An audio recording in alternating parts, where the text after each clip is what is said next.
anak-anak hebatku. Assalamualaikum warahmatullahi wabarakatuh. Pagi ini marilah kita melanjutkan pembelajaran kita tentang fungsi kuadrat.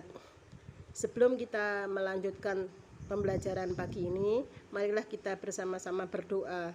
Semoga Allah mudahkan kalian dalam mencari ilmu dan Allah jadikan kalian nanti adalah orang-orang sukses, pemimpin-pemimpin di negeri ini. Amin. Berdoa mulai. Berdoa selesai. Tentang fungsi persamaan kuadrat. Kalau kemarin kita sudah kenal persamaan kuadrat, sekarang kita ke fungsi kuadrat. Anak-anak harus ingat bahwa yang dimaksud dengan fungsi kuadrat, fungsi di sini berbeda artinya pada bahasa matematika dengan bahasa Indonesia. Kalau pada bahasa Indonesia, fungsi kan artinya kegunaan. Misalnya pada pelajaran IPA begitu kan ada ditanyakan misalnya, coba sebutkan fungsi sayap pada burung. Nah, di situ kan artinya kegunaan. Tapi kalau pada bahasa matematika anak-anakku, fungsi itu artinya relasi. Jadi hubungan antara ini ada relasi atau hubungan yang memetakan anggota domain ke anggota kodomain. Jadi di sini nanti ada hubungannya dengan pemetaan atau ada hubungannya dengan grafik. Ya, apa sih domain itu? Domain itu daerah asalnya. Biasanya di sini domain itu seringnya itu dicari di sumbu X ya, untuk X. Kodomain adalah daerah kawan, yaitu biasanya di sini dengan di sumbu Y. Kalau range itu adalah daerah hasil, jadi yang dikenai sumbu X tadi. Misalkan X kuadrat, kalau X-nya diganti 1, berarti kan 1 kuadrat itu adalah daerah hasilnya. Ini. Jadi apa range? Jadi apa daerah hasil? Hasil adalah bagian dari daerah kawan, bagian dari kodomain yang hasil dari domain tadi, hasil dari persamaan kuadrat tadi. Gitu ya. Jadi fungsi di matematika bukan berarti kegunaan ya, Nak. Saya ulangi lagi.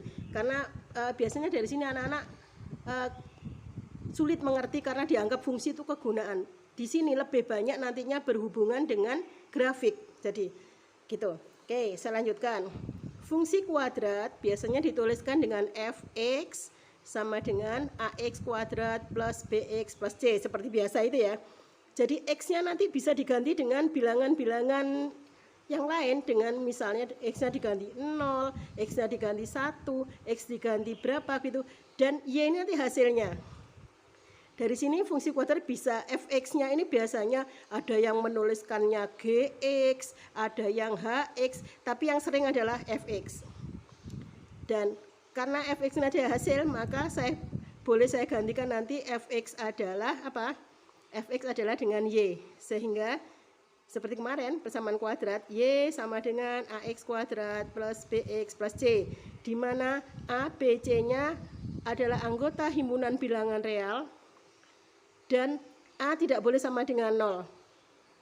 Kenapa a tidak boleh sama dengan 0? Karena nanti kalau a sama dengan 0, maka kalau ini 0 kali x berapapun kan jadi 0 lagi. Maka nanti bukan bukan persamaan kuadrat lagi, tapi menjadi apa? Grafiknya nanti tidak berupa grafik kuadrat, tapi ini kembali ke persamaan linear biasa. Seperti yang kelas 2 itu. Oke, saya ulang lagi. Jadi fungsi adalah relasi. Jadi yang memetakan daerah X ke daerah Y. Gitu ya. Terus ini seperti ini. Ya. Berikut ini sifat-sifat grafik fungsi kuadrat. Jadi kalau A-nya positif, A-nya lebih besar dari 0 dan D diskriminannya lebih besar dari 0, maka grafiknya itu akan memotong sumbu X di 2 tempat. Kan kemarin kita tahu ada X1, X2 itu ya. Dan kalau A-nya lebih besar dari 0, tapi D-nya sama dengan 0, maka dia hanya memotong sumbu atau hanya menyinggung sumbu X, ini sumbu X pada satu tempat saja. Dan kalau dia A-nya lebih besar dari 0, D-nya kurang dari 0, maka dia tidak menyinggung sumbu X sama sekali. Ini sumbu X-nya di sini, jadi dia tidak menyinggung. Begitu.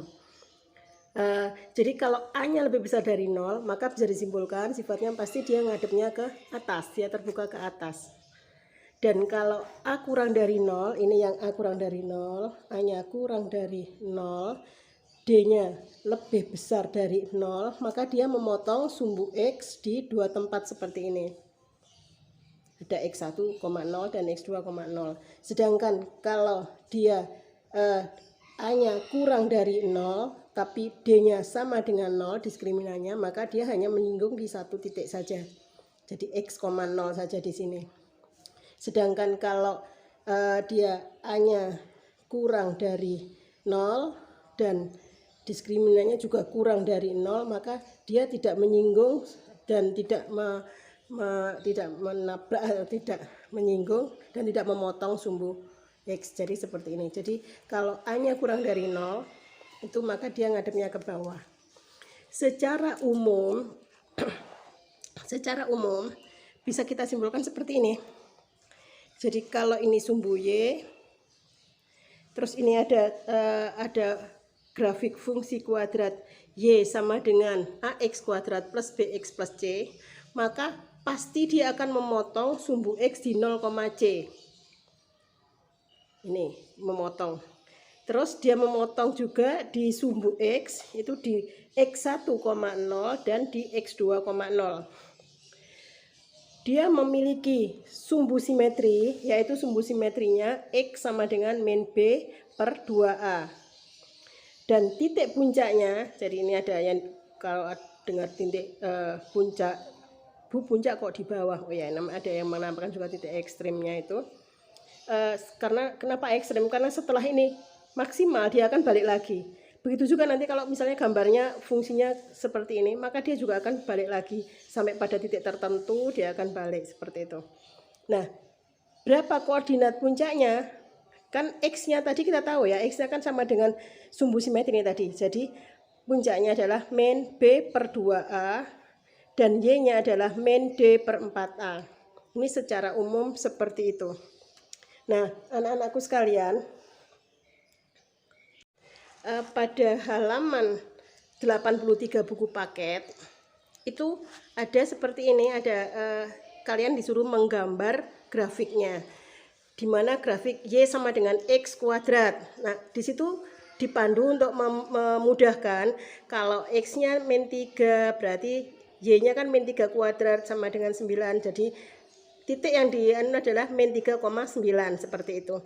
Terus diganti satu-satu, dibuat ini, kita carikan titik-titiknya, maka grafiknya seperti ini.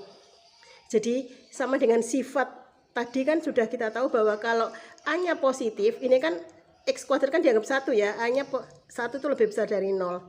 Jadi kalau A-nya positif, maka dia ngadepnya ke atas. Dan kalau ini yang Y sama dengan min X kuadrat, maka seperti ini hasilnya. Ini kita buat satu-satu, maka seperti ini. Jadi kalau A-nya negatif, ini kan min 1, kurang dari 0. Jadi ini maka dia akan jadi ngadep ke bawah. Itu salah satu sifat-sifatnya tadi. Dan ini juga ada lagi. Kalau yang Y sama dengan X kuadrat ini yang ini, yang hitam ini. Ini yang biru ini. Ini yang Y sama dengan 2X kuadrat. Ini 2X kuadrat. Jadi kalau X ini saya ganti katakan ini 1, X-nya 1, berarti 2 kali 1 kuadrat kan 2. Titik yang dibelah itu adalah 1,2. 1,2 berarti kan yang itu.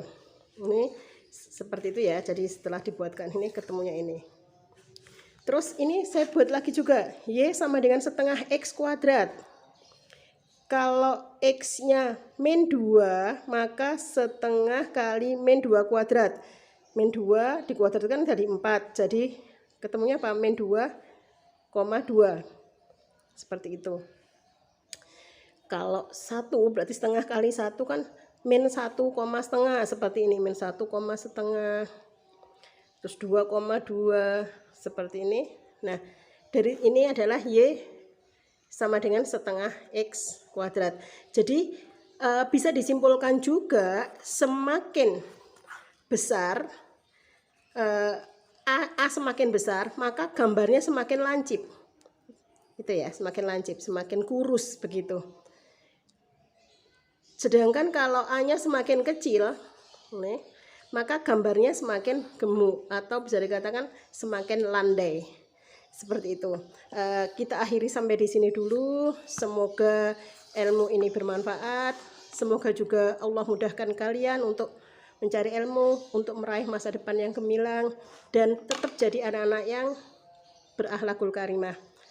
Assalamualaikum warahmatullahi wabarakatuh.